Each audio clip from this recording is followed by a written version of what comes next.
When you're attacking the Trump administration, I got like an army behind me that they're like, yeah, you know, there's not quite the army when I'm like, I support sex workers. It's a harder road. This was the hardest film I've ever made. And you did one on the Trump life. administration. Yep. And this was harder. Yeah. Sorry, more difficult, I should say. It was harder and more difficult. Hey. But first, a word from our sponsors. Audio porn is all the rage these days, and Bloom delivers a library of sexy stories voiced by a diverse cast in multiple languages and accents. I've been telling you all about Bloom for a while now, so I felt the best way to convince you to sign up is to let you hear it for yourself. Here's a clip from Taming of the Brat, a hetero BDSM story with a male lead who couldn't be me, because we all know Billy, not a fan of brats. Now, since you like to use that mouth so much. You step out of your pants. Oh, your cock's straining against your underwear. Oh, I want so badly to take that thick shaft into my mouth. Yeah, no touching. If you want this cock in your ass, you're going to behave. You're going to be a good girl.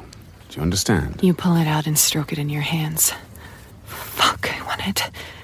Sign up for a very oral year of fun at Bloom Stories, BLOOM stories.com. Use promo code MANWHORE for up to 50% off your membership.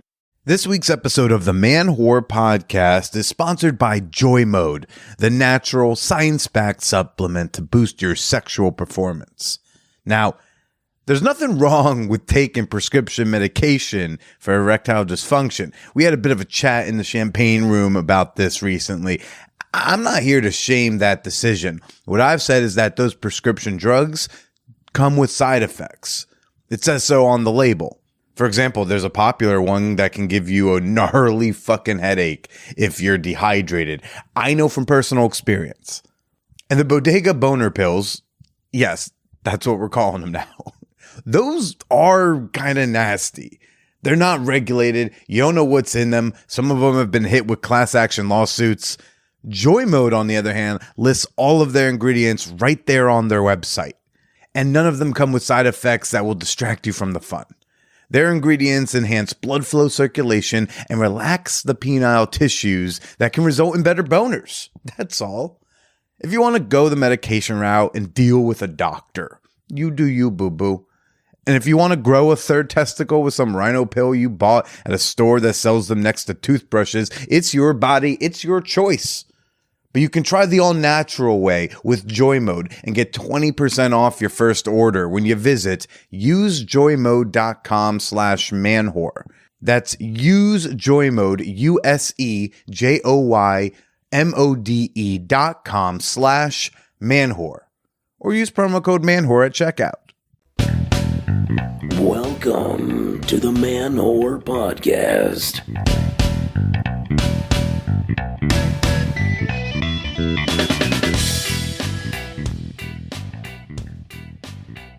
Hey, whoreheads, fan whores. What's up? This is Billy Procida. You're listening to the Man-Whore Podcast. I'm just walking in on a realization. Is Billy trying to self-destruct through oversharing?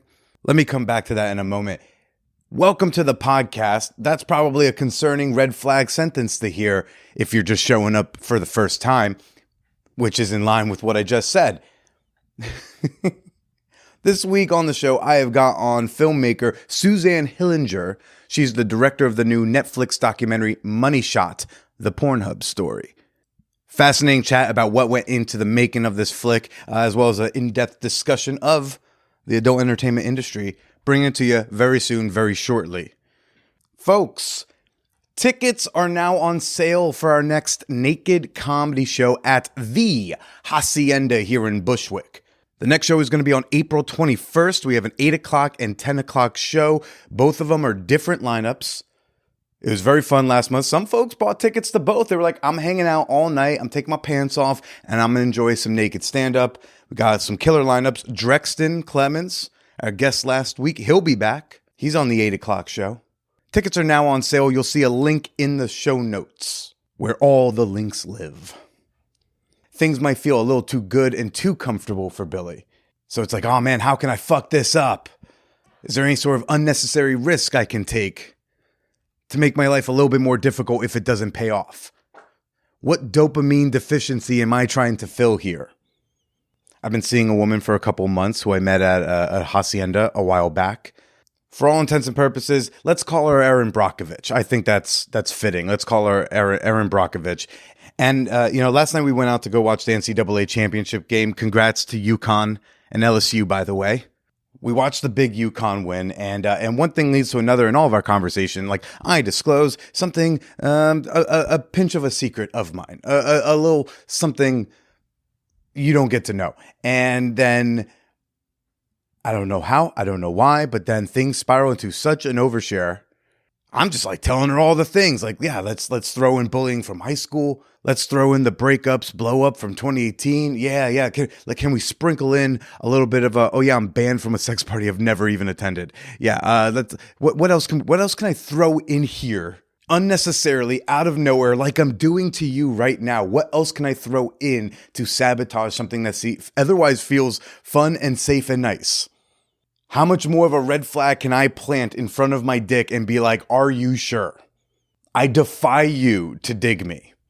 And maybe this is just a little bit of my anxious attachment style. Who knows? I thought I was making some progress on it. Maybe this is just a pinch of a stumble. But like, I walked out of the house being like, oh, Billy, you did that thing you used to do. Looks like I need to go back to slowing some moments down. That has been a strategy that has worked. I don't know. Y'all ever do that? Y'all ever just get so surprised something feels good that you throw more, all of your negative qualities and all your questionable historical events as if to be like, are you truly sure you want to do this thing with me? Which might also just be a whole manifestation of me being like, I think things are feeling pretty good in my life right now. I've got this like newly successful stand-up show that's been going on. We got the podcast going. We're celebrating 9 years next week. Isn't that cool? I've got a project that the Patreon people know about, and that's very, very close to being announced and launching and printing. And ManwhorCon 2023, ManwhorCon Part 4.5. Do we call it 5? The next ManwhorCon is coming up this August. Things feel good. I am getting back into my yoga, back into my gym routine. And if things are too good, as my therapist Evan asked me recently, he's like, can they stay great? Oh, that feels unsustainable, and that's a lot of pressure. Anyways, maybe I'll tell you more about where I'm at in my dating situation next week on the Podiversary episode. Because I know some of you showed up. You showed up for Suzanne Hillinger, and I'm going to bring her to you momentarily. But I walked in the door, and I was like, I need a microphone. My episode last week with comedian Drexton Clemens, Confessions of a Fuckboy. I love when something has such an instant visceral reaction for folks. Like I woke up Wednesday morning and a past guest of the pod, won't say who, I wake up to text messages from her with her reactions from the Drex episode. The next day, a different past guest of the pod who has been on dates with Drex, she sent me long voice notes about the episode. Part of me is thinking how many people who've dated Drex are listening to my podcast who have also been on the podcast and are going to tell me what they feel. In our episode discussion channel in the Champagne Room, our Discord server, Russ F., he writes, listening to what Drex is saying about himself, aside from all the multiple relationship drama, it seems like behind it all is a hurt boy who grew into a hurt adult and needed positive relationship models and some emotional education and just general support that too many boys don't get. He seems self-aware, and I'm glad he's in therapy. He needs to stay in therapy and work on being in a relationship with himself. I agree with Billy. Stop the dating for a while and just get in a healthy relationship with yourself, because all of the hurt and anger he's left in his previous relationships isn't going to stop happening until he does that. I hope he takes that self-awareness and applies it to his life starting today.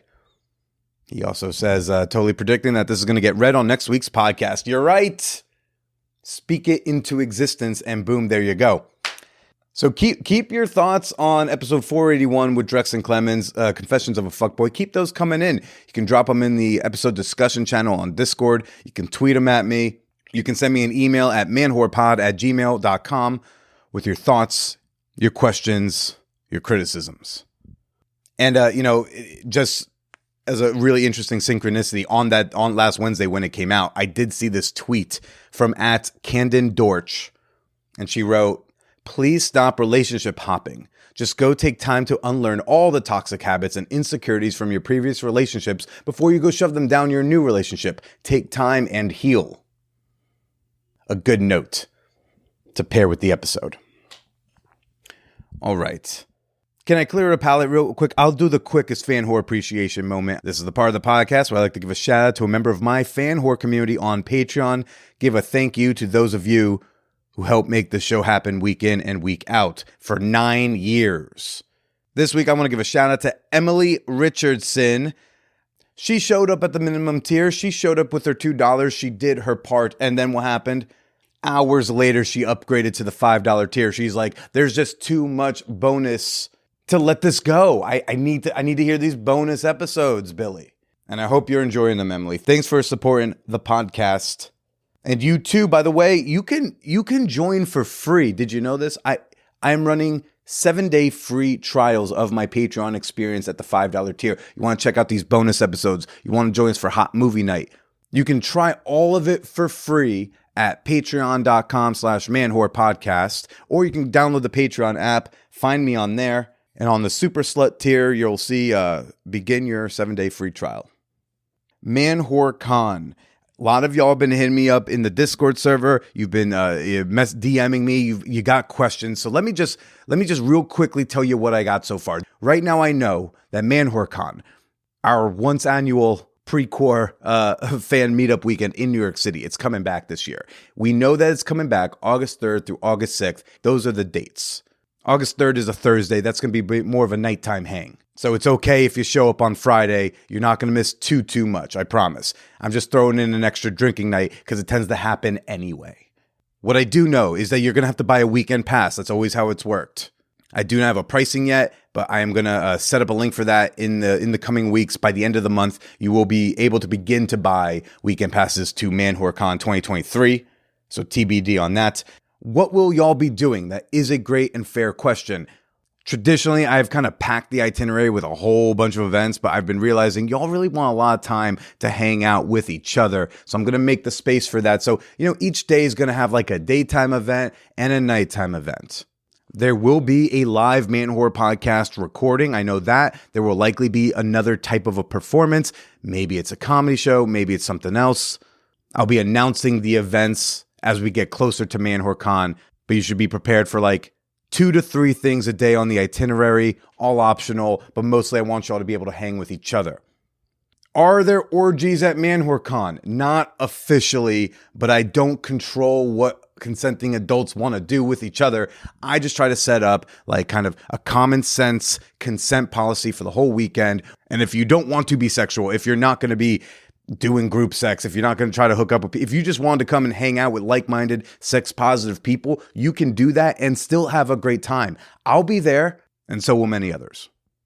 Lastly, I will be likely getting a very big sort of Airbnb type of a situation, some sort of multi-bedroom headquarters where we can party, where we can hang out. There will probably be options to rent a room in that space when I have details for it. The best Man Whore Cons have had kind of that type of situation going on. Anyways, that's all I know.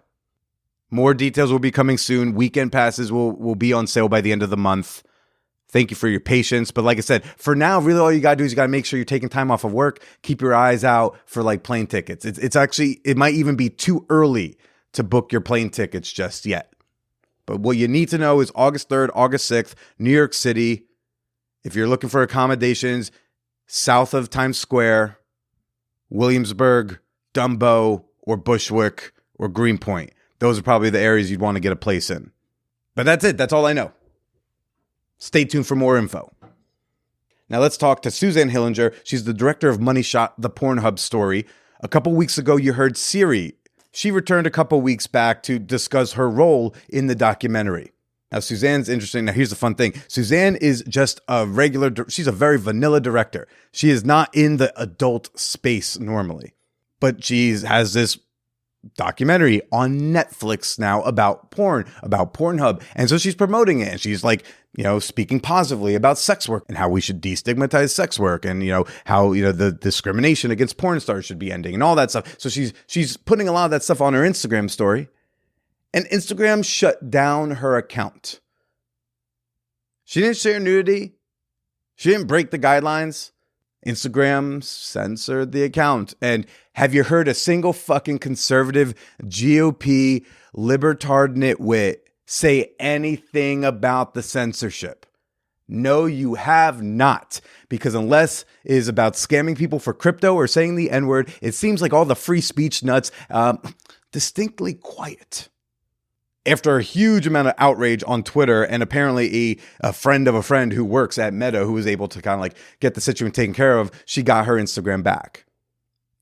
2 days later, she lost her Instagram again, doing the same thing, just promoting her Netflix documentary. Netflix is promoting that Netflix documentary.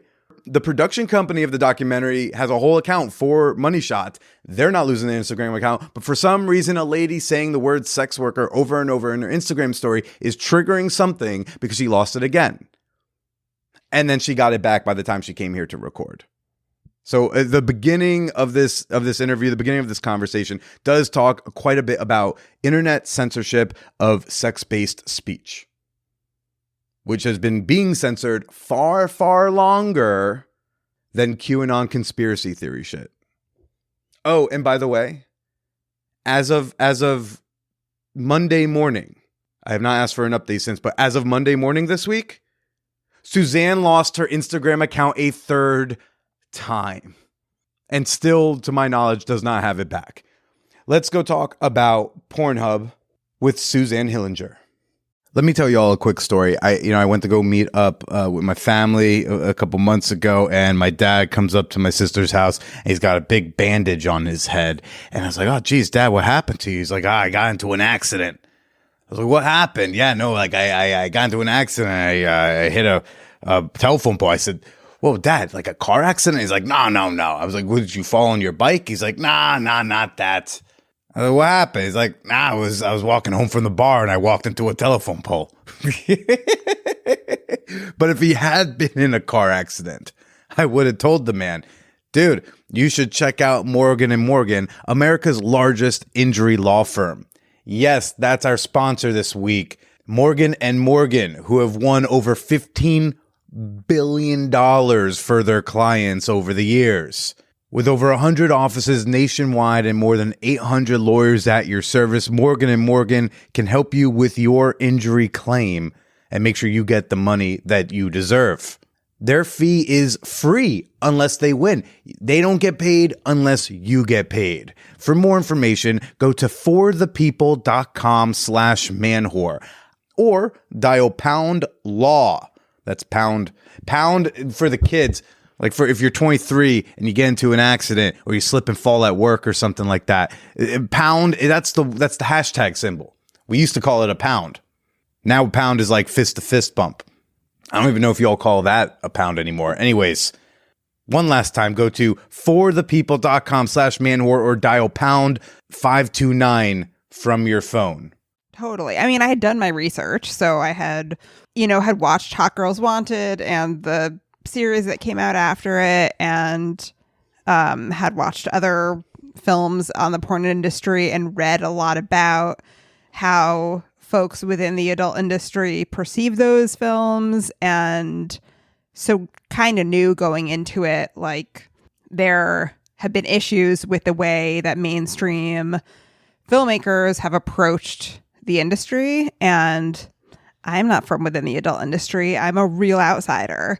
And so I knew that they were going to be suspicious of me, and rightly so. I wasn't like, "Why are you asking me a million questions about who I am? Why do you not want to return my phone call?" I totally understood it from the beginning. And so I think I went into it very open about being like, I am an outsider. Tell me what is a story that you want to see? What's important to you for folks, civilians, to understand about the industry, about this specific story? What are we missing? What's not being covered in mainstream news about it? What's your problem with the New York Times op-ed by Nick Kristof? Like, I understood the issues to a certain point, but then really wanted to rely on folks who live and breathe this world every day to tell me their story. And that's kind of how I approach all of my films. I'm not an expert. I am a filmmaker who wants to help other people tell their stories and really want to give the ownership and agency to them as much as possible. Because I'm not telling, it's not a biopic about Suzanne Hillinger. It's about other people. And, I want to make sure that they feel heard and respected. I love when they beat me to their own introduction. So I will say real quick, everybody, we are here with a documentarian filmmaker of Money Shot, the Pornhub story, Suzanne Hillinger. Thanks for coming on. Yeah, thanks for having me. What were some of the answers to those questions besides the New York Times, because that's a whole bag of worms, but generally when you're like, what's missing, what is not getting told, what were the kind of common answers you got even from people who didn't participate? I mean, the first one is people write about us as if we're all being exploited, that we didn't choose these careers by choice, that we're sort of, I think, talking about the industry and the folks within in a really general way, as if everybody has the same general experience. I know that a lot of people were concerned with making sure there was representation across the industry. And, what ended up happening with this film was that the folks that were comfortable talking were people with privilege, were people who felt safe enough to put their faces on Netflix, that didn't feel like they were going to risk being ostracized from their family, being kicked out of their housing, for being out in a very public way as a sex worker when there's a ton of stigma about it. Because some of the main players are they're vets, like Sherry DeVille, who fake ran for vice president or something. President, right? Coolio was her VP. That's what it was. Yeah, right. There was that, and then series long established. So yes, some people who were like, well, my parents probably already know, and this is already my thing, and I would imagine less experienced or less established folks would be a bit more nervous. Yeah, I mean, I talked to a lot of sex workers who were less established, who really had been relying on Pornhub as their main avenue of income, pre New York Times piece. But they were like, I don't think I can show my face in this because I rent my apartment. And if my landlord finds out that I'm a sex worker, I'm going to lose my apartment. Or my parents don't know. Or my other job doesn't know. Yeah. And it was like, I don't think that this is the right thing for you to be a part of, because I knew that millions of people were going to see it. And, I was upfront. I said it was for Netflix. I didn't want to hide anything from anybody. And it was like, I think this might actually be dangerous for you. Or they would tell me this isn't something that I feel is safe for me to do. What kind of representation were people asking that was out there? What kind of representation were they looking for? You said some people were like, oh, well, I want to make sure you are representing the different parts of the industry. What different parts were they concerned with? I mean, I think different body types, the LGBTQ representation. I think financial diversity was something that we were looking for. I wanted to include people who really had been deeply impacted by payment processing being removed from Pornhub, but those people actually really are in a financially unstable place that made it hard for them to participate. So that's the key. That's the piece that I do think is missing from the film, that I wish that there was a safe way we could have included somebody who really felt like they were destabilized by that happening, but it didn't feel possible. Yeah. I mean, that feels like a whole other doc it's the economics of porn. I don't think people understand what goes into it, what it costs. I mean, when dudes are haggling over customs and they're like, no, I want you to do all of this for 20 minutes. Was $50 good? It's like, oh, $50, you mean okay, so I keep 30 of that after OnlyFans keeps 20%, then, taxes, then whatever it costs for me to buy whatever weird outfit you wanted, excuse you? Yeah. I don't think people understand that, and I think there are people who think that they're and this is other parts of entertainment too, is you see somebody on a screen, you think they're doing great. And it's there's this comedian, Mike Racine, who has he used to have this funny bit, he did, he was on Late Night, and then he's a garbage man / mover. So he, the next day after he did a late night show, crushes, and then he still had to move this lady's apartment. So he'd be like, yeah, I moved this whole lady's dead husband's apartment, and at the end, she didn't even tip me. I was like, didn't you see my Conan set? But it's yeah, you see someone on TV, and the next day they go back to their temp job. Totally. I mean, I think even the folks that are really established, like, these people are hustlers. You know, they have to diversify their platform. They have to make sure they're not getting kicked off social media because that's how they, you know, communicate with their audience. There's so much that goes into making sure that they can piece together an income. Like, if they're lucky, they have an amazing OnlyFans fan base and they know that they can kind of rely on that as the base. But as these platforms go down or lose payment processing or something happens, Gwen Adora talked about it too. It's like, it was important for her in the beginning to make sure that she had a diversification of income because she didn't know at what time one platform was going to become something she couldn't rely on. Yeah, and all these social media platforms, we don't have those fans. Like, we have those fans there, but we can't like easily bring them. We don't have we don't get email addresses, right? And that was something that actually, like, I like about Patreon. That was one thing, like, Jack Conte, with the CEO and founder, said. Like, he was like, these are your fans, so if you want to take them to a Patreon competitor, like, don't worry, you have all their deets, their emails to take them over. But if you lose my Twitter gets shut down, or I've had an Instagram shut down. I know you can relate to that. It's like, well, I guess I start from zero. It's not like I have those emails to hit them up and be like, here's the new one. And, because they just want to keep you on the place. Yeah. And it's really fucked. Yeah. Totally. How is your Instagram saga going? I mean, is it back yet? It's back as of, I like say it with like so much hesitation. It's back as of yesterday. Of the second time. The second time. Because I didn't keep track if you kept getting it back and losing it. No, so I lost it a week ago, which is so stupid because my account was private. I have like 300 followers. 99% of them I know in person, like in real life, like they're my friends. Right.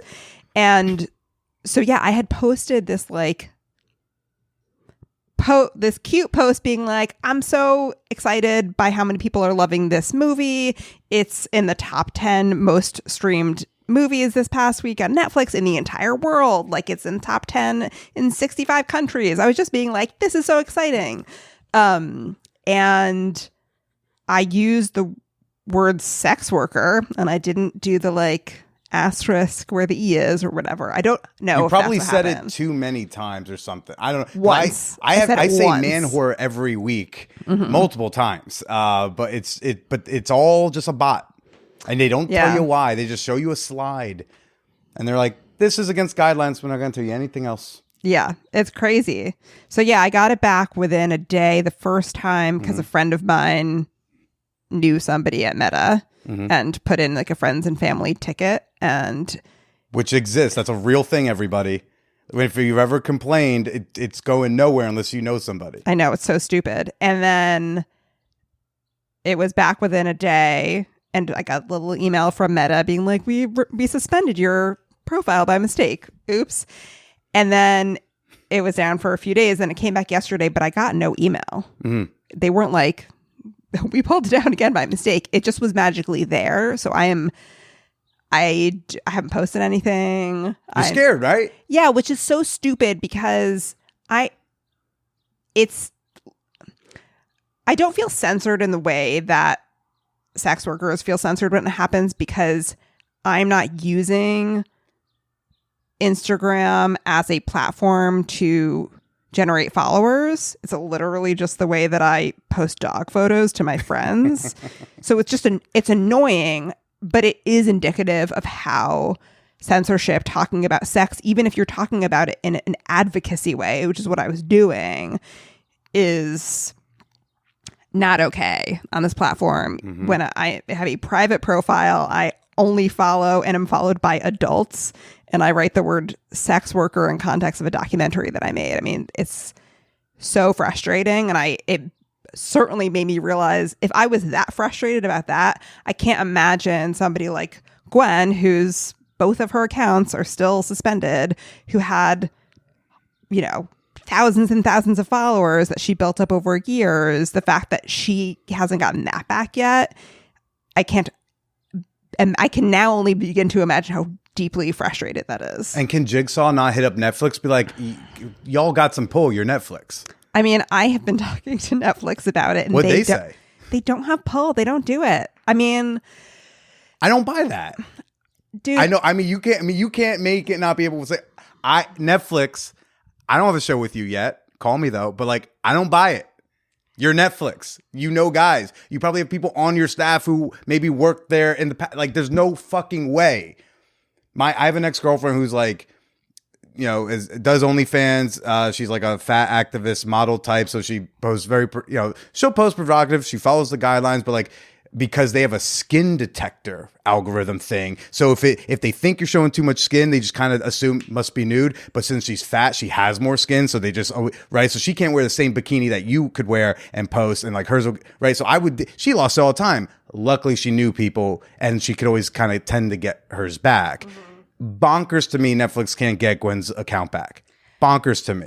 I mean, I agree, and I have asked multiple times. I think that they have very strict guidelines that they follow, because it's like, oh, if we do this for this one person in this one film, if, you know, people who are on The Circle or whatever get their Instagram taken down, we're now going to be responsible for that. I think they see it as a slippery slope. I think also the way that, like, so what? Shouldn't that be that should be not that you don't have the answer, but I'm just like, that should be a perk of being on The Circle. I totally agree. It's crazy. I wish that they could do it. I am also very frustrated by it.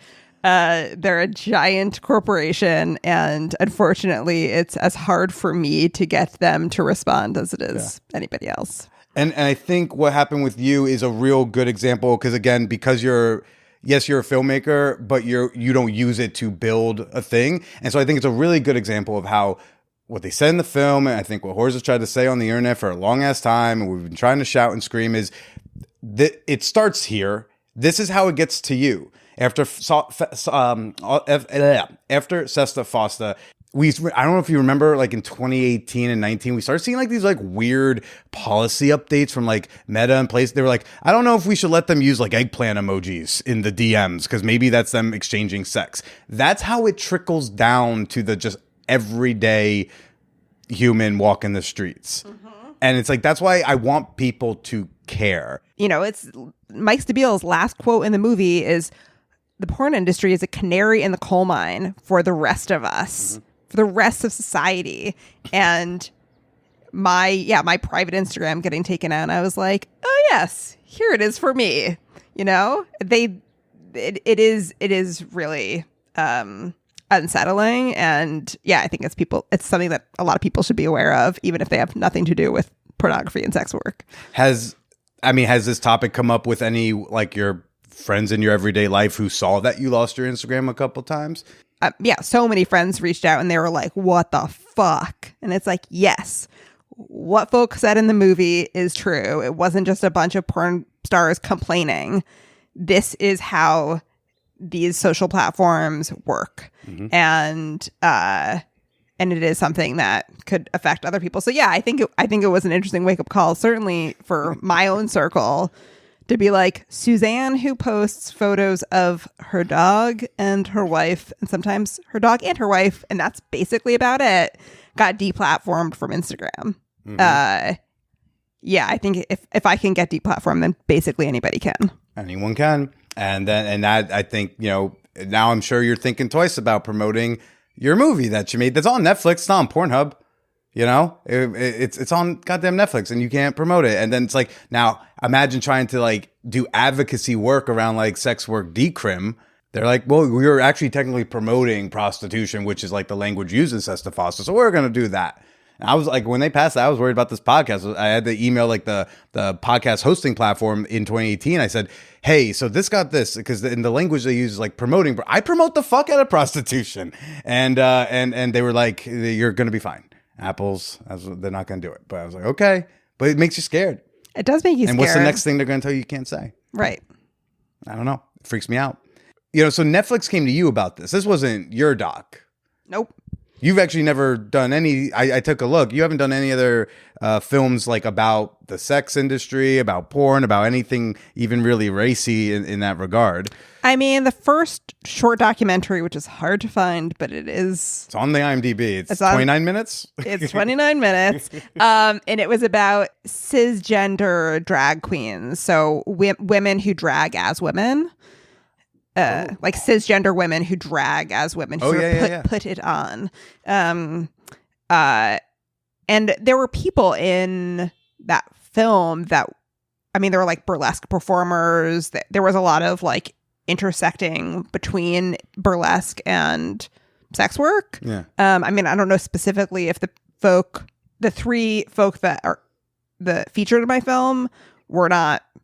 I have no idea if they're sex workers or not, but it was part of their community for sure. Okay. And other people I filmed with who are sort of ancillary some characters. soft overlap. But. Yeah, but no, I have never made a documentary about anything about sex work. This is very new to me. Is it a topic you had known it much about? Had you read much about it? Was it something you had opinions about beforehand? It's certainly a topic that I've always been interested in, from like sexuality and gender studies. It was something in college I was very interested in. And I took a lot of classes about sort of the art and like political movement behind pornography.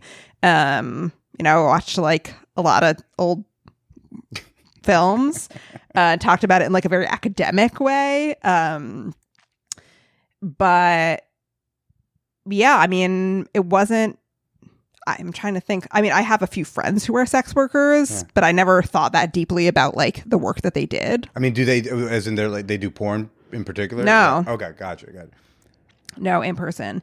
But I never thought about it as terms of like, oh, I should make a documentary about you. Right. I was like, oh, that's my friend who does that thing, and I love them. And it was never a stigmatized issue for me. And I think I've just always been curious about, when I make a documentary, whatever it is, I just feel so grateful that I get a job, that I get to try to get a masterclass in something that I don't know anything about, and can get to go to the experts to be like, teach me about this thing. And so I think I approach this similarly, and I'm interested in lots of different things. So it wasn't beyond the scope of my interest to go from, for example, making a documentary investigating the Trump administration's response to the first 100 days of COVID to making a documentary about Pornhub. I was like, yeah, this is my scope of interest. But yeah, when Netflix reached out to me, they reached out to Jigsaw and wanted to make a documentary. The production company. Right. Yeah, Jigsaw, the production company. They wanted to make a documentary about Pornhub and wanted Jigsaw to develop it and find a director. I think originally they were mostly interested in this idea that Pornhub had become so synonymous with the industry that it was kind of this like social media platform, and it was modeled after like a Silicon Valley style user generated content, push the algorithm, push the Google searches kind of technology, but the product they were pushing was porn, right? Not dog pictures. They were interested in that as like a tech company story, kind of like Enron or WeWork or something like that. That would have been such a jack them off kind of story to tell. Netflix brought the idea to Jigsaw before the Kristoff piece came out. Oh, so a long time ago. It was like a few months before. Yeah. I think the like girls do porn allegations had started to bubble up, so they knew that there was potentially some nefarious activity happening on Pornhub. And I think that was maybe something they were interested in, which we don't get into in this film. Yeah, when I started researching it, if they were like, do you want to direct this movie? And I was like, let me take some time to see what the story is that I would want to tell. And what I was most interested in was, I read the Kristoff piece and I was like, how come there's two porn performers quoted in this piece, and they're each quoted with like 2 words but they're supposed to be representing the majority of the people who use this platform. There was just immediately something wrong that I was like, those are the people that I want to tell their story, because that's what's not being told. And honestly, because I didn't want to do the tech company angle, I put together this whole pitch deck about the porn performers. And I was like, well, if Netflix doesn't want to make it, then that's fine. I will totally walk away from this. And much to my surprise, they were like, we like this idea. Let's do it. And I was like, okay. It's like sexier cover, it's Yeah. So that was your first interest in when they pitched it to you, was the fact that the performer's angle wasn't really covered in that Christoph piece. Yeah. I didn't realize that this had such this was so far in advance. Yeah. Yeah, I was approached 2 months after the Christoph piece came out, but Jigsaw had already been kind of rolling it around. Yeah. What initial connections did y'all get to the industry? Like, who was kind of your first character that you knew was a character in this, and who was down to do it? Signs and Cozy, I'm sure they were just like, oh, we would love to be involved so we can make sure we got a few of our shitty words into this thing. I did not reach out to them first. Okay. I mean, my first call was to Pornhub. I was like, you guys got to talk.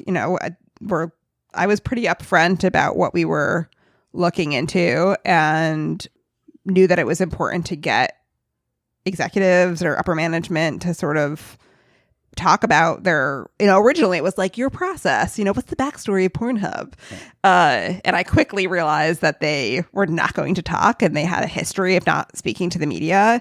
And even when you say Netflix is calling, they're like, we don't give a shit. Right. In fact, please go away. One of the first people I spoke to was Gwen Adora, because she had posted a couple little videos on TikTok and Twitter about being upset about payment processing getting removed from Pornhub after the Times piece came out. And I was like, well, she seems very interesting and articulate, and I should talk to her. And I think she had also been quoted in a couple news pieces, so I knew she was maybe media friendly. Cool. She was maybe not going to tell me to fuck off. And she ended up being the right person to talk to first, because I think she and I don't know. I know she's spoken to other people about this, and like what she has said was that I think she kind of trusted me, and she trusted where I was coming from. I think she had done her research on me and knew that I was like a serious filmmaker. I was not coming from Exodus Cries documentary leg. And she just got what we were doing. I think she appreciated my approach. And so she was like totally on board. And then luckily and gracefully, I was like, who else should I talk to? And she put me in touch with Noelle Perdue, who is incredible. I'm deeply grateful for Noelle's participation in this, because it was, it was scary for her to talk. Noelle was a former employee at Pornhub. Yes. Right? Yeah. Yeah. I still wasn't entirely clear what she did there again. She did lots of different things, and that's maybe why it's not entirely clear. So she started. She was hired by MindGeek under a different platform. Okay. And she was a scriptwriter. And then when they started, so she was on the production side of things. And then when they were developing Model Hub, they hired her as sort of the talent liaison in a way. I think she said she was the first or second Model Hub hire to help kind of recruit top performers to join the Model Hub sort of pay set thing. Yeah. Okay. And she did that for a while, but she kind of bopped around. She was kind of like a on-camera interviewer for some little like video packages that they did. She's a producer. She did lots of stuff, but she'd been at the company for a long time and could sort of speak to it from a number of angles. And also she's an incredible porn historian, and she's an expert on moderation. She's working on a book about internet moderation right now. So she really is someone who could talk about it from a personal place and also from sort of an expert role. Yeah. So was some of this just kind of like, okay, cool, great, thank you, but now who do I talk to next? And was it a little bit of that kind of a referral system? Are you poking around yourself to see who you should talk to? Was there anyone you interviewed for the doc who was kind of just you kind of discovered through research? I mean, everybody else we reached out to, Noelle was the only referral. I mean, in terms of porn performers, we were trying to get people who could speak from a place of sort of seasoned experience, and also it felt like they had some kind of vested personal story about Pornhub. So like the fact that Siri was quoted in the Christoph piece. Mike Stabile was somebody from Free Speech Coalition who we reached out to. And I finally got to find out what he sounds like. That was cool. I was like, I DM'd him like as I'm watching it. I'm like, dude, so that's what you're like. He also didn't look like what I thought he was going to be. Because everybody in the industry knows Mike, right? I love Mike Stabile. He is an incredible person. But no, everybody we researched, we pre-interviewed a ton of people to figure out certainly who the right people were within the industry to talk to. What do you look for when you're doing that to figure out like what makes someone like a right person to talk to? I mean, they need to be a good storyteller. They need to be unafraid to really tell their opinion about things, about what they experienced, no matter how complicated it is. I think that there are a lot of folks. Not a lot of folks. I think there may have been some folks that we spoke to that felt like they were really not going to admit that there were problems in the industry, or not going to admit that there was something wrong with Pornhub. And it's like, guys, like, this is a complicated issue. Let's talk about it in a complicated way. And that's what we do in the film. That kind of like honesty, feeling like they're letting their guard down a little bit, is important, because that's something that an audience is going to relate to. And, you know, somebody like Gwen or Siri, you immediately like. I mean, there's a real likability to the two of them, and everybody in the film, but in particular those two. Gwen kind of felt like, I mean, so I wasn't familiar with Gwen beforehand, and so I didn't realize like her, you know, how big she was in the industry, but she just seems so like the chick you went to high school with that you know who does porn now. Like she seemed like so accessible. Like, yeah, I know a Gwen. Yeah, and that was really important, because I knew that some of the work of the film had to be to make a mainstream audience, this is so stupid to say, but to make a mainstream audience see porn performers as human beings. To make them give a shit. Yeah. And they can't give a shit if they just think there's someone you click off of when you come. Right. Yeah. Right. I think you did a great job of that. But Gwen, I think when you have people who like, people feel like they know. I mean, that's what happened during COVID. Is that when everyone started getting OnlyFans, now first it was a lot of people didn't know they knew a sex worker. Now a lot of people know that they know one. And isn't that like also the history with other marginalized identities? Or I mean, wasn't there that I'm just stealing from the movie Milk, but wasn't the line that like in the 60s, like if they know a gay person, then they're 2 to 1 to vote for us? Type of a thing. Wow. It's like if they know us in real life, then they see us as humans, and then they see that our rights actually matter. Yes, 100%. And I think that is, I mean, that's my greatest hope for the film. And I've heard that it's already happened. I mean, I've heard from people in my own life, but also, Siri was interviewed in XBiz by Gustavo Turner after the film came out, being like, people from all walks of life who know me are telling me that they're talking about sex work in a very different way now. And that is, it's all we could ever want from the movie. If that's the one takeaway that people take, if that's the only takeaway, if it's that, great. And I know I said this in the segment a couple of weeks ago, is like, I felt like Money Shot is a great companion piece for the person who read the New York Times op-ed. It's, you know what? Fine. You read the New York Times op-ed. There are issues at Pornhub. But now this is the thing you also should see. And it's not to cut down this op-ed. It's not to say that whole thing was wrong and all of these problems are made up. It's just like, here's a fuller story that also involves like voices that he didn't include, and that maybe like shines a little bullshit on like one of these organizations that always wants to cry about, you know, CSAM. Yeah. I mean, I think it's obviously incredibly powerful to write a story to be like, Pornhub was infested with rape videos. People are horrified because it's horrifying. That is a very persuasive way to get people to want to do something to facilitate change. I totally understand that, but that's not the whole that's not the whole story. Right. You know, what happened was the whole part of the story that they didn't talk about is that, you know, when you try to put restrictions on these platforms without understanding the people who rely on these platforms to make a living, you're going to hurt a lot more people in the process. So yeah, it is a good companion piece. I would agree with you. Yeah. I mean, I don't think people who see Money Shot have to read the op-ed, but I think if you've read the op-ed, it's very important to also see Money Shot. I agree. The Man Whore Podcast is sponsored by Joy Mode, the all-natural sexual performance booster for those penis people who need a little help with a little extra blood flow circulation. It's all about the nutrients. It's all about the minerals. It's all about stirring a little something in a glass of water to get you what you're not getting in your normal diet. You might be thinking, Billy, but like, do you even use Joy Mode? Do I use Joy Mode? I've used Joy Mode so much, I had to ask them for another bag of it, and now I'm out again. So I don't know. You do the math. And Joy Mode is going to offer Fan Whore Nation a very special discount. Get 20% off your first order at usejoymode.com/manwhore.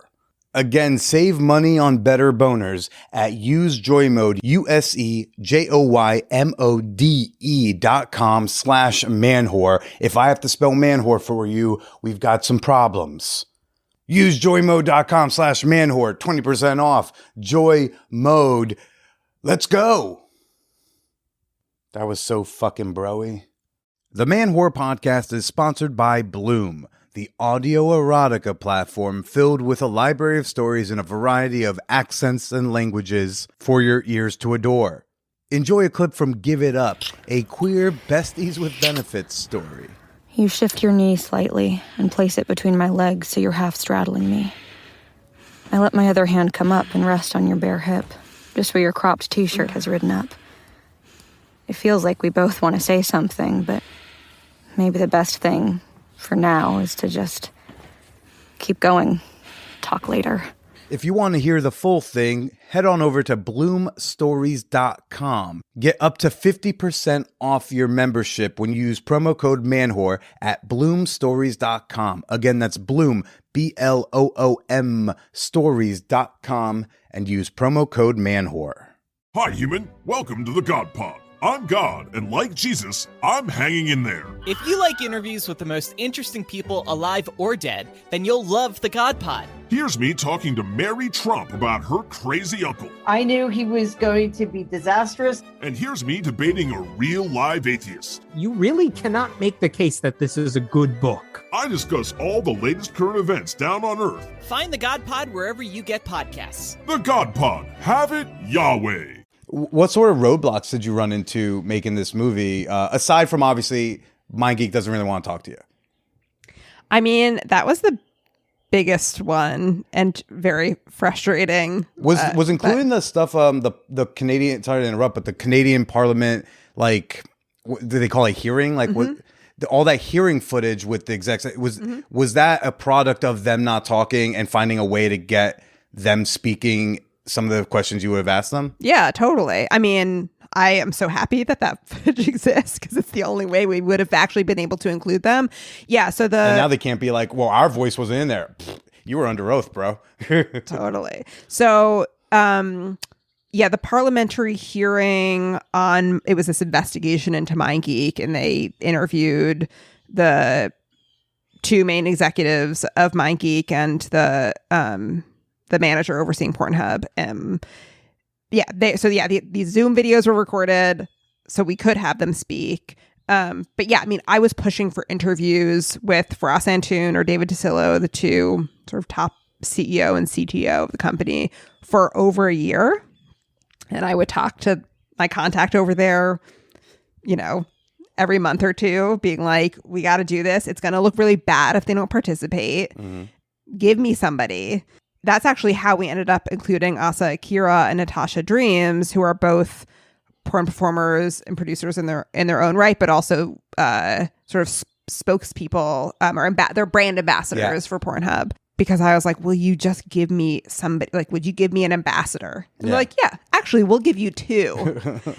And it I mean, I'm so glad that we could include them in the film, but it was also very frustrating because I was like, I'm not going to ask these ambassadors questions about how the inner workings of your company, how the inner workings work, because that's not their job. And actually, I think it looks even worse on them that like they would even think of that, to be like, oh, well, you can't talk to our CEOs, but here are our brand ambassadors who are not briefed on any of this information. So I'm not going to ask them. That's disrespectful to them and what they do. So yeah, I mean, that was super frustrating. I mean, I did try to get Lila Micklethwait. I had hours of off the record conversations with her. So she did speak to you, just not on the record. She wouldn't sit for an interview. Sure. And because they were all off the record, I can't tell you why. That's fair. But I can say that I was very transparent about what we were including in the film, and she declined to participate. Without betraying that she's off the record, so obviously you're not going to say like what she told you off the record. That, given that, were you asking her stuff like background just to, I guess, be like, fine, if you won't go on the record, can you just help me understand a landscape? Or did you feel like you gained any understanding of anything from speaking with her, even if you can't say what? Yeah, I mean, I definitely gained understanding of what she was trying to communicate to people. Yeah, I'm trying to think of like what else I can say. I appreciate it. Yeah. I think that the trafficking hub movement, and like Asa Akira talks about this in the film, like their approach to this topic is very effective. It's effective the way that the Times article is effective about just in a very narrow lens saying what this main issue is, and people are upset about it, as they should be. But I wanted to get into nuance, and she wasn't interested in nuance. I mean, she didn't say she wasn't interested in nuance. Sure. I can't say what she said. Sure. But it was obviously frustrating for me because I always want people to share their side of the story, whether I agree with it or I don't agree with it. I wanted her to be able to be a part of the conversation because she is a part of the conversation.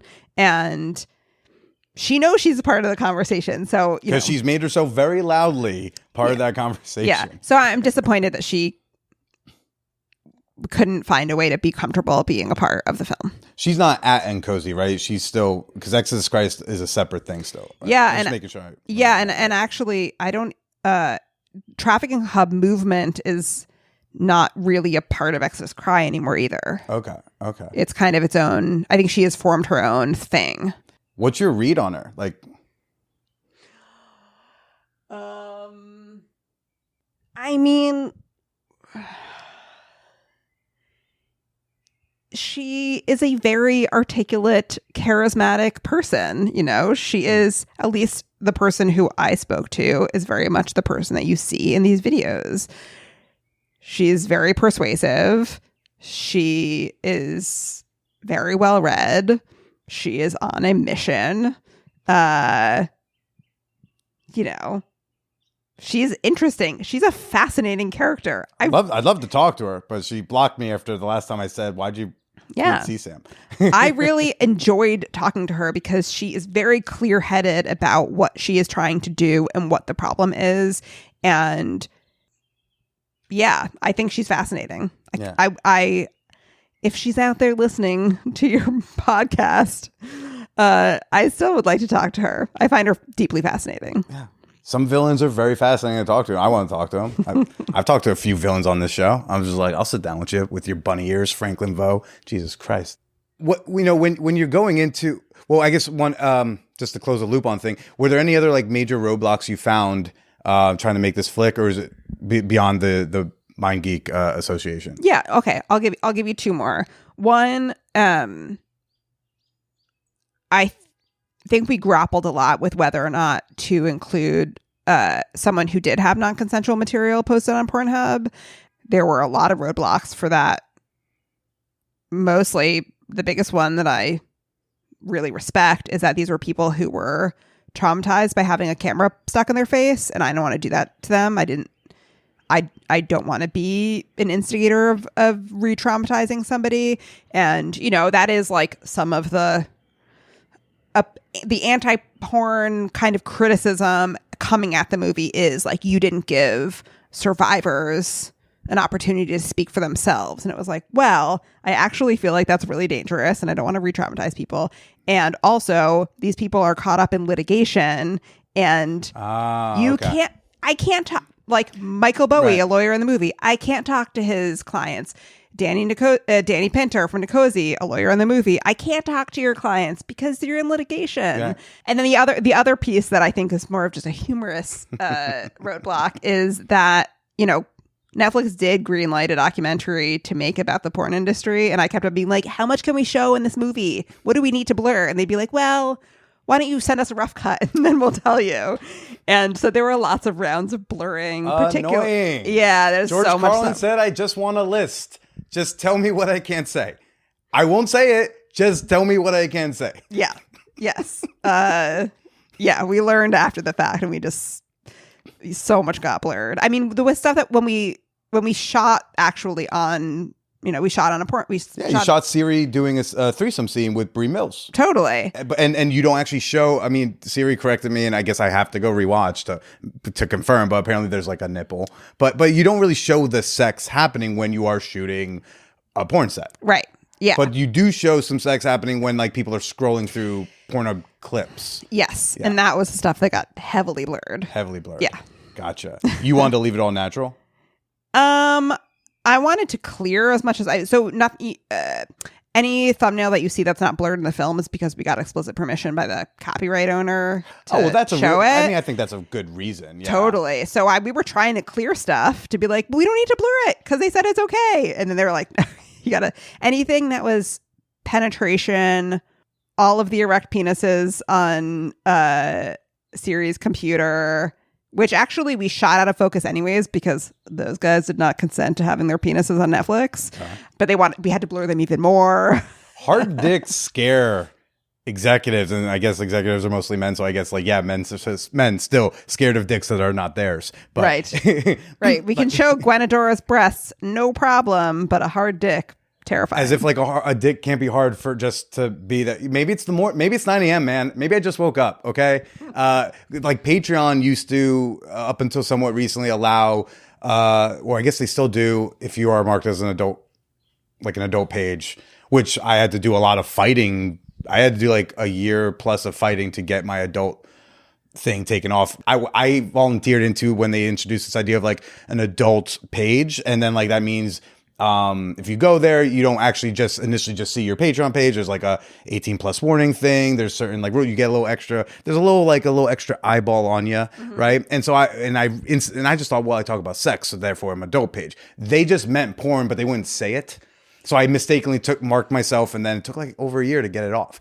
But they had like explicit guidelines about the like type of nudity I could post, and frankly, I was like, well, if I have this tag, I'm gonna use it because my listeners for some reason sometimes want to see me naked. I disagree with them, but whatever. But it was like they explicit like soft penis is okay, hard penis is not okay. Even if I'm not touching it, it could just be there, not okay. It could be a full body nude. Hard dick, not okay. Soft dick, okay. And can't we all agree soft dick's not usually the prettiest version? But it's not threatening, that's why. Exactly. Not a threatening thing. It's just so weird how scared they are of the hard dick. Mm-hmm. Unless it's their hard dick. And like, you know what? We could probably show me fucking Siri because like that's pretty cool. So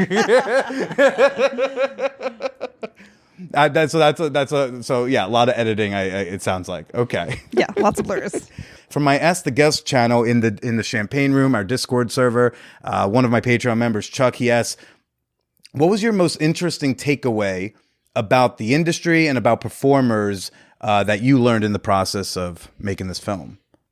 I mean, there's so much because there was so much I didn't know going into it.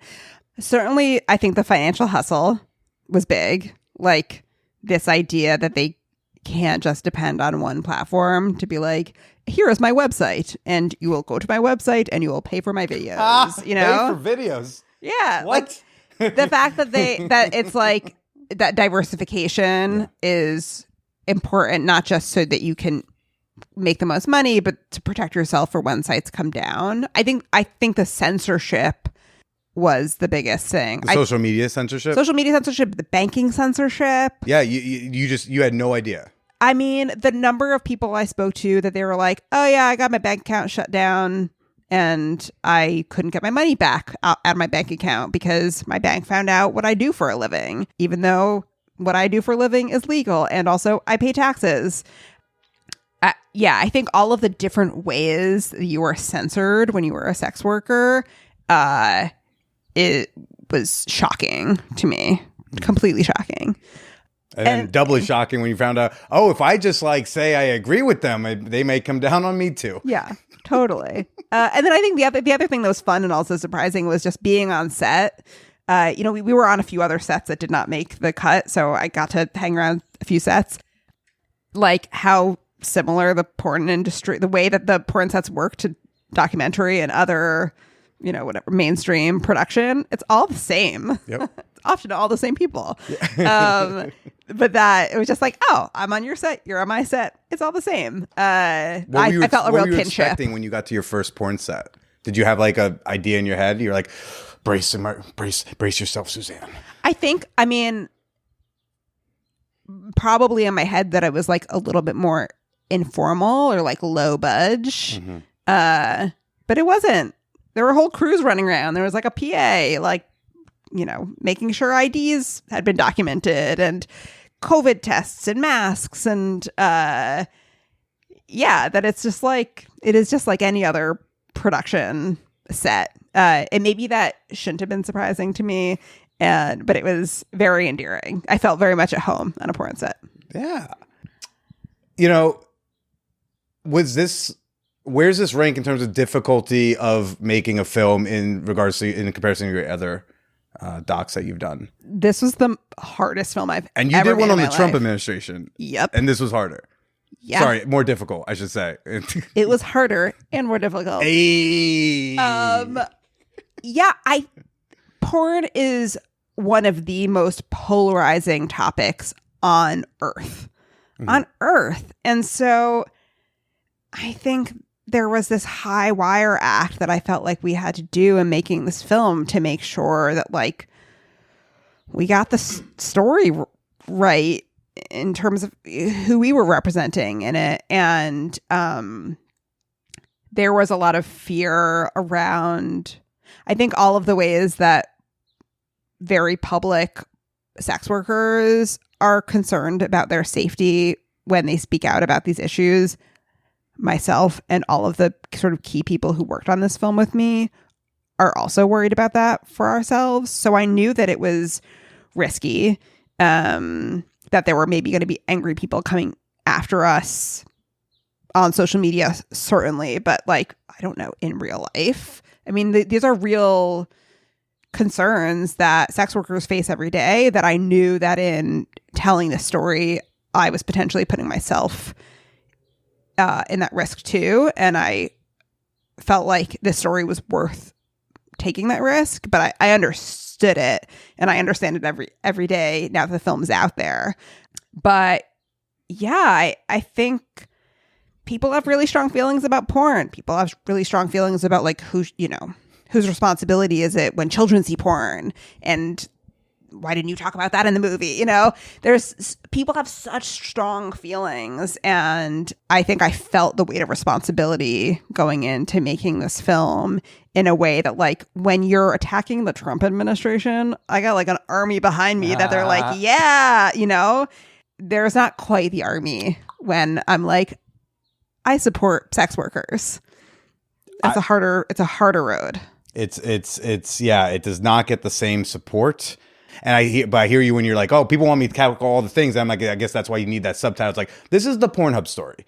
I can't do it all. Mm-hmm. But like, this is this story. And, thanks for taking the human angle on it. That ad tech version would have been, really big snooze fest. I don't think anyone would be tweeting about that. No. Yeah. Chuck also asked the guest, he asked, do you watch porn? And if so, what's your favorite genre that you'll admit to? To be totally honest, I don't really watch a lot of porn. I know. I watched porn when I was younger because I was curious to be like, what does various kinds of sex look like?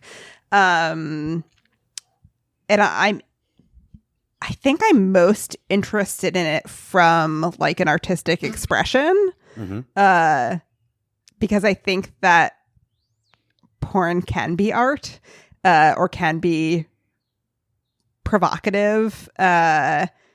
So yeah, I mean, I think the stuff that I've found most interesting is like the more niche kind of avant-garde stuff. Like modern niche avant-garde, or like that weird 70s shit? Weird 70s shit. What was that movie? Is it like the big famous one? Yeah. Deep Throat. No, not that one. Not Debbie Does Dallas. No, give me a sec. It's like this woman's like abducted, and she ends up like going down a slide, and there's like all of these dicks when she gets to the bottom of the slide. What? I mean, I watched a really weird shit in grad school. It was like a really freaky 1970s, like hallucinogenic, crazy. It was a crazy film. That's the kind of stuff that because like I think naked bodies are really beautiful, and some of the stuff that was made in the 70s was beautifully it's shot with like costumes and on locations, and there's like color palettes, and it's shot on film, and it's just like gorgeous. I mean, I love that stuff. Well, Suzanne, thanks for chatting with us. Thanks for your time. Thanks for the little behind. Just thanks for like giving me an idea of like what I could expect from Layla one day if I ran to her at a coffee shop. The thing is, you'd probably like her. She is pretty if she didn't have such a shit opinion. But I'm sure we will like get into a riveting debate like at a coffee shop. Yeah. I'd be down. Yeah. Like I said, if you're listening, come on the pod. Let's fucking get it away. Come on. I know. I mean, I will say when I interviewed Cherie DeVille, at that time, I was still trying to get Lila to be interviewed. And Cherie was like, put me in a room with her. Also, I'm not going to stop calling her Layla until you unblock me on Twitter. How's that? But where can more be? I know obviously Money Shot, the Pornhub story, it's on Netflix. But where can people go to find you, follow you with that, where you're not censored? Where do you want people to go to check out more of your work? I mean, I don't have a very public facing social media platform, but I am on Twitter at Hillingers, my last name with an S on the end. So if you want to look at retweets of me tweeting other porn performers, that's basically what I do there now. But yeah, other than that, go to my IMDb, check out my other movies. You'll see a giant cross section of things that have nothing to do with porn. Yeah. Money Shot has its own IG page. That's correct. It does. Thank you. It is Money Shot Movie. I say with a question mark. I think that's right. I'll double check. As always, everybody, links, show notes. When you think show notes, I want you to think links. When you think links, I want you to think show notes. I want you to go into the show. So you want to check out Suzanne's work, my work, Patreon, Discord. Go to the places, click on some buttons, have some fun down there while you're watching. Well, not while you're watching. Throw your phone across the room. I told you last time, I'm going to say it again. Go into a different room, plug it in the charge, and then you sit down and you actually take in Money Shot, the Pornhub story. It's very good. I very much enjoyed. Thank you for making it. And, why don't you go ahead and say goodbye to everybody? I want to say this movie is only an hour and a half, and it moves really fast, and there's amazing people in it, and it's fun. And titties. I mean, there's a few titties in there. You want them to come for the higher brow reason. But if it gets you in the door, there's titties. Yes. There's enough porn stars in there that there's a favorite of yours in there somewhere.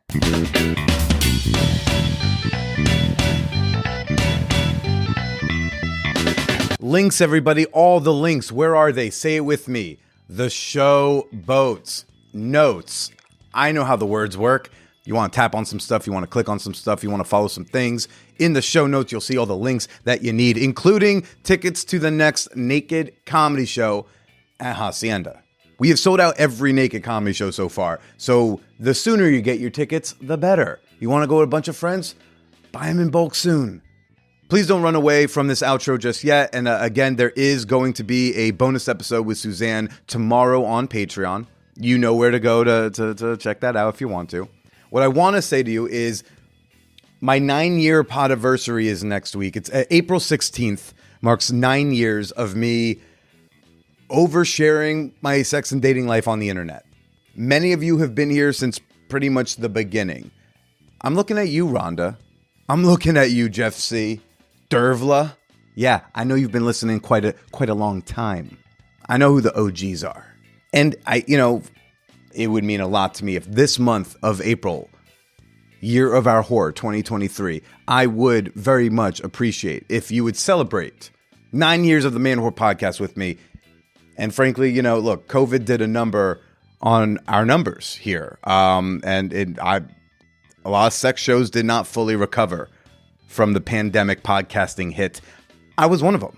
If you post on Maine, that is the number one way people discover new podcasts. Their friends telling them most of the time via social media. If you could do that once this month, mean the world to me. But I know a lot of you don't want to post it publicly. I understand. So the other option that would be great is if you send the link to this podcast to 10 people who like comedy, who like dating and relationships. Send this link to 10 people you think like to laugh, who like to laugh at sex jokes. They don't need to be non-monogamous. They don't need to be kinky. They don't need to be queer. They just need to like conversations about sex or like funny, jokes about queefs. That would mean the world to me. And if just sharing anything about the podcast to anyone who knows you in the real world, if that's really gonna muddy some things up, you could also go to like my Instagram or Twitter, just share one of my totally safe for work tweets. My Instagram now is just becoming like screenshots of like my jokes, and a lot of them don't even have to do with sex and dating. There are totally vanilla ones you could share, and no one at work is gonna suspect anything of your private life.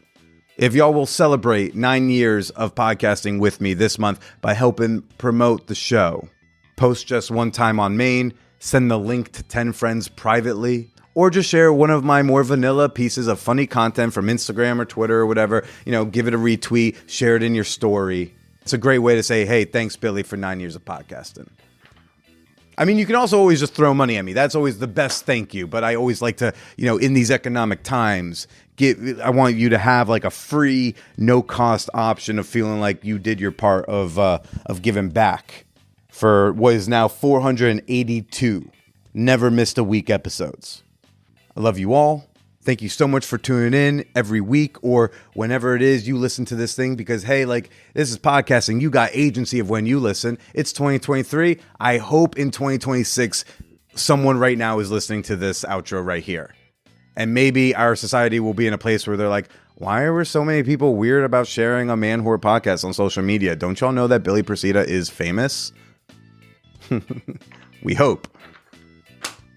I'll get sappier next week, everybody. But for now, careful with the overshares and stay slutty.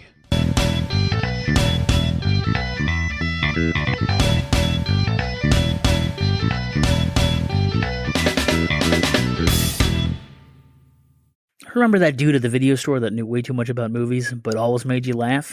Whatever happened to that guy? Well, he started a podcast, Binge Watchers Podcast. Go listen at bwpodcast.com. And every month, the shows host a new theme of episodes like Bad Romances, Back in the Day Hits, and an annual horror movie marathon called Summer Slash. Listen now at bwpodcast.com or wherever you get your podcasts.